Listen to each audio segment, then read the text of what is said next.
This is Joey. She's Korean, born and raised in Thailand. She has been living in Korea for the past 7 years. She still feels and acts like a child, but guess what? She recently turned 26 years old, and in honor of her birthday, she decided to take a moment to reflect on the person she has become. Who is Joey? Are you ready to find out? MBTI, which stands for the Myers-Briggs Type Indicator, is a popular personality framework designed to help people understand who they are. I don't know about where you're from, but sharing about your MBTI seems to be part of the Korean culture now, and in a way, I don't like how some people might think that they know me just by knowing my MBTI. But at the same time, I personally do see a lot of truth in it because I truly relate to mine. I am an INFJ. What does that mean exactly? Apparently, INFJ is the rarest and most complex combination of traits. I means we are introverted, N means we are intuitive, so we focus more on patterns and possibilities rather than concrete details. F means feeling, so we are deeply empathetic. J stands for judging, which means we like structure and planning instead of going with the flow. To be honest, I do feel a little special to be part of the rarest of minds. But there was a comment I read once that really resonated with me. INFJs feel too much to the point of exhaustion. I've also jokingly wondered, do I have personality disorder? Because I can be a completely different person depending on the situation or people I'm with. Then one day, I came across the INFJ paradox, which completely explained where my exhaustion and identity crisis has been coming from. Keep in mind, you can't generalize INFJs just from my experience, so simply hear me out.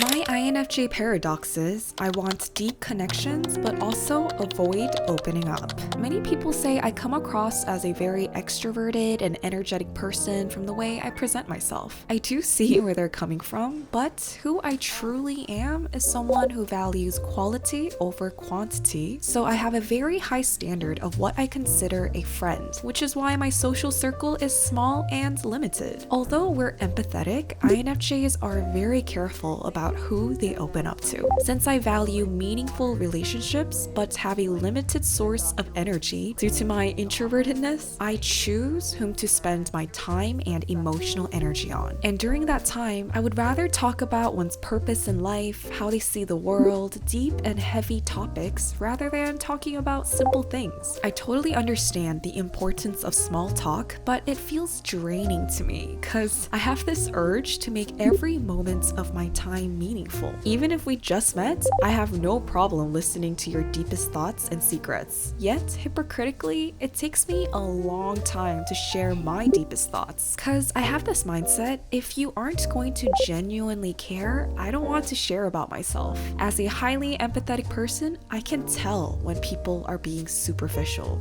But once in a while, I meet someone who genuinely looks like they care, which then I feel they're worthy of getting to know the real me. Okay, I know I may sound so conceited, but since I care too deeply, I have to choose who I want to invest my time in. And let me tell you, you won't regret being friends with me. Hopefully. So I usually end up being the questioner, listener, basically a free therapist, which I have no problem with, by the way. But while conversing, I'm there quietly analyzing if this person is worth my trust and loyalty. The second INFJ paradox is always looking calm, but never feeling calm inside. With first impressions, I've usually gotten that I look very easygoing, look like someone who doesn't care about what other people think, and live boldly the way that I want. They're not wrong, but with the combination of N and J in me, it means that as a person constantly thinking about the future, added with my ability to create all kinds of scenarios with my imaginative mind, I can't help but be constantly thinking and worrying from the world inside my head. As I value authenticity, I work towards staying true to myself by not conforming to social beauty standards and norms, so I feel free, but at the same time, with my high sense of empathy, I also care care a lot about what other people think. That's why I'm never bored. My own thoughts in my head about my future, what others think of me, what my decisions would lead to, keep me company whether I like it or not.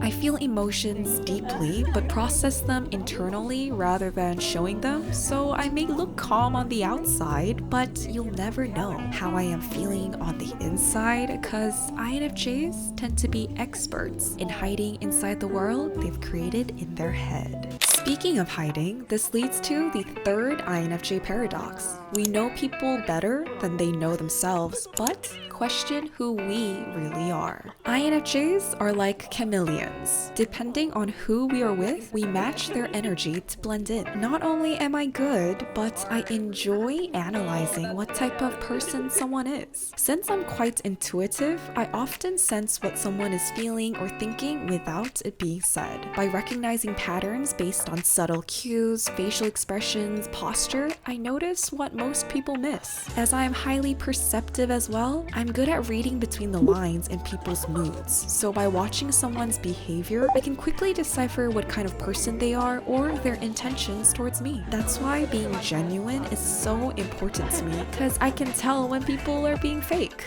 With my chameleon-like habits of matching people's energies and becoming the person they want me to be, I get along with a lot of people. However, the paradox is, since I become someone new depending on who I am with, I tend to question who I really am. Over the years, I had to teach myself to stop being a people pleaser, because since I have this urge of becoming someone they want me to be, I would say yes to so many things. Added with my habit of overthinking and being highly intuitive, I get exhausted from analyzing and catering towards other people's needs that sometimes I forget to put myself first. That's why journaling what I like, don't like, and how I really feel on paper helps me stay grounded and not lose myself in the midst of navigating friendships and relationships. The fourth INFJ paradox is, we believe in humanity, so we're always forgiving, but we never forget.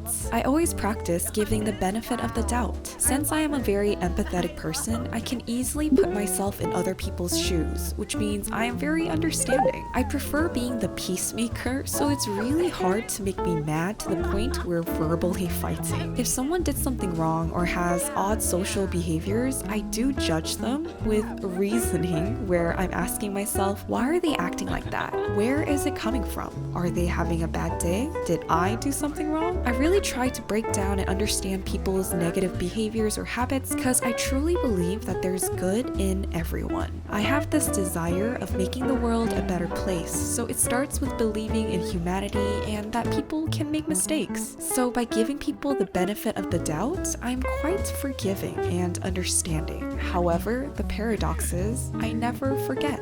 I tend to keep track of the times a person has made me feel disappointed. If the same mistake happens again or disappointment builds, I usually understand why they're like that, so I don't get mad. But I tend to slowly distance myself from the person. Then before they know it, I disappear from their lives without them knowing why. This avoidant personality of mine isn't the best, I know. But I don't cut people off wishing them the worst, because I'm forgiving. But it's like I keep tally inside my head, so once you've used it up, you're out of my life with no turning back.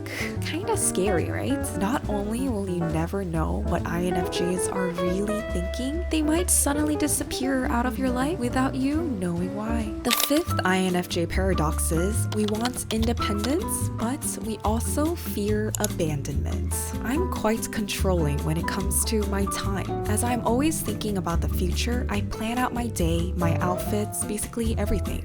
I've never felt lonely, because not only are my overthinking thoughts keeping me company, with the schedules I make for myself, I am always up to something. And if I put it on my schedule, I have to do it, or else I'll end up feeling irritated. I have to go work out 3 times a week, read, edit videos, work on project, watch Netflix, draw, journal. I'm so busy checking things off my list that I have no problem being alone and independent. Yet, I also have the fear of abandonment, the fear of missing out. I want to be left alone to go through my list of things to do, but I also crave community and surrounding myself with good people. This type of mentality is so exhausting because you always feel like you aren't doing enough. Since I have to set time aside for my workouts and hobbies, when I say no to hangouts, I feel guilty and scared that I'll be missing out. But when I do sacrifice my alone time, yes, I do enjoy the hangouts in the moment, but I also get stressed that I haven't checked off my to-do list. I like doing things alone to recharge, but at the same time, I also fear dying alone and that nobody will like me.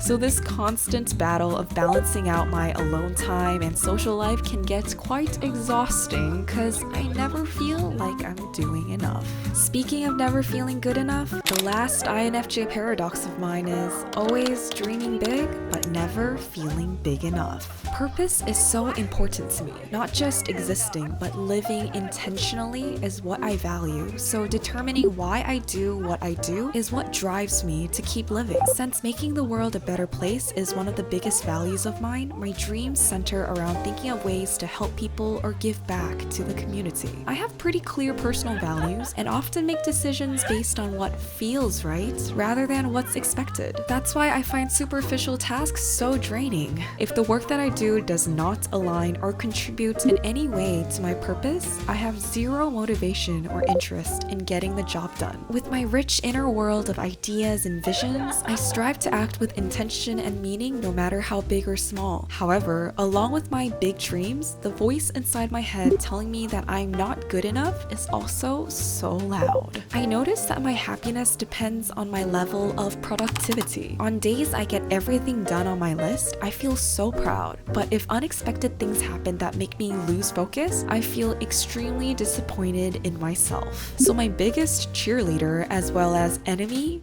is me. I don't need anyone micromanaging me because I know how to motivate myself to get what I want. Yet, if things don't go as planned or I make a mistake, nobody is more disappointed in me than myself. So as much as I'm good at acknowledging how far I've come, I also spiral deeply into not feeling like I've done enough, smart enough, pretty enough, productive enough. I'm a girl with big dreams and have an overall plan on how to get there, but with my overthinking mind, I'm constantly questioning, worrying, pondering, and it's truly exhausting. I have always had the constant need to invest in reflecting and learning about who I am. And maybe that's because of my mixed paradoxical personality where even myself gets confused on why I am the way that I am. Since in general, not knowing drives INFJs crazy. So figuring out who I am is an ongoing project. My paradoxical qualities are endless. I crave attention but also want to be mysterious. I deeply care but I get easily drained. I'm empathetic but also hard to read, loyal yet detached, future focused yet nostalgic, open-minded yet stubborn in conviction. INFJs are known for working behind the scenes to make things better, and they may not seek recognition, but their influence is apparently often profound. Of course, I'm not perfect, and I'm not trying to say that INFJs are all saints. There's always pros and cons, guys. There's no such thing as the best MBTI. But if you do know any INFJs and you show them your trust, appreciation, and loyalty, once we accept you into our lives, we will never let go and will move mountains and earth to protect you, love you, and support you. In everything that I do, whether it's work or relationships, I always think, go big or go home. Do people still say that these days? Anyways, so basically, I work hard, play hard, love hard. There's usually no in between. As much as it's exhausting to be me, I wouldn't want to be anybody else.